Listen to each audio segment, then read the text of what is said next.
Hi guys. All right, so I want to show you the trumpet for today. Okay, and so this is a trumpet. All right, as you can see, the smallest of our brass instruments. Okay, when you unravel, if you unraveled all the metal, it'd be about 4.5 feet long. Okay, this is a silver trumpet. Okay, all brass instruments are made of brass. Okay, this is a brass trumpet that is silver plated. It has a coating of silver over it. The one that you will probably get will be a one that has a clear lacquer over it, and it'll have a gold tinge to it. Okay, so when if you open it up and you see that yours is gold instead of silver, don't panic. Okay, that's not an issue. Okay, so some things that we can look at about the instrument here. First, this is the mouthpiece. This is the part that comes up to your mouth to play. Okay, and it is detachable. Okay, but it fits right in here. You do not need to push it in or hit it or anything to make sure it will stay in nice and tight once you just push it in. Okay, this is our lead pipe.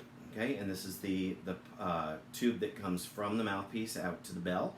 Okay, and as you can see, it travels down into the valves here. Okay, these are our valves, and what those do is when you push those down, they go through the extra tubes. Okay, and so that makes the sound lower because it's going through a longer tube. Okay, and then it eventually comes back out here and out to the bell. Okay, we have some little hooks or rings here, as you can see. Okay, and these are for adjustment of these slides to make the slides longer and shorter depending on whether the note is in tune or not. Okay, and we'll talk more about tuning later.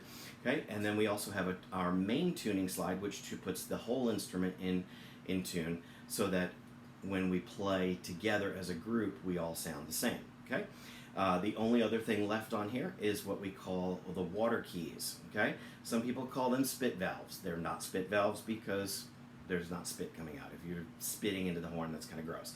Okay, what you're actually doing is you're blowing warm air into the instrument. Okay, the air that coming from your lungs has water in it, moisture. Okay, and so when it hits the cold metal, it condenses and becomes a liquid instead of the water vapor that coming out of your. Okay, if you've ever blown on glass and you've seen it steam up, that's the water from the water vapor coming out of your lungs. Okay, and so it hits the cold metal and it collects down here, and so you empty it here from the water key. Okay, okay. So, anyways, that's what the trumpet looks like. Okay, so when we're playing the instrument itself, okay, what we want to do is make sure that we have our lips nice and straight. Okay, we are going to create a buzzing sound by pushing air through the lips. Okay, like this. Okay, so when I push that buzzing sound through the mouthpiece, then I get. Okay, so same thing.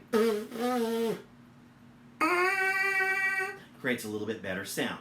When I put it in the instrument becomes an amplifier for that sound and then becomes an even better sound.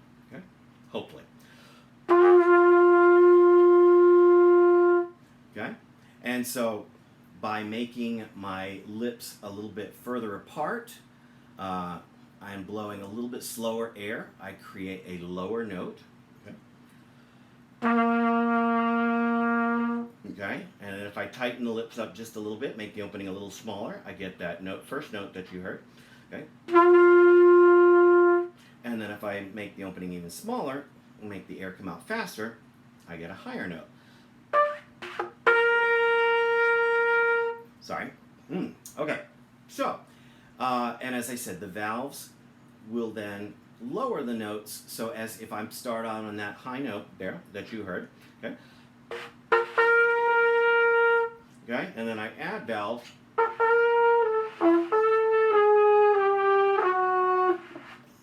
It creates the sounds that we need to fill in those gaps between the open notes that you heard. Okay, and so this is the trumpet.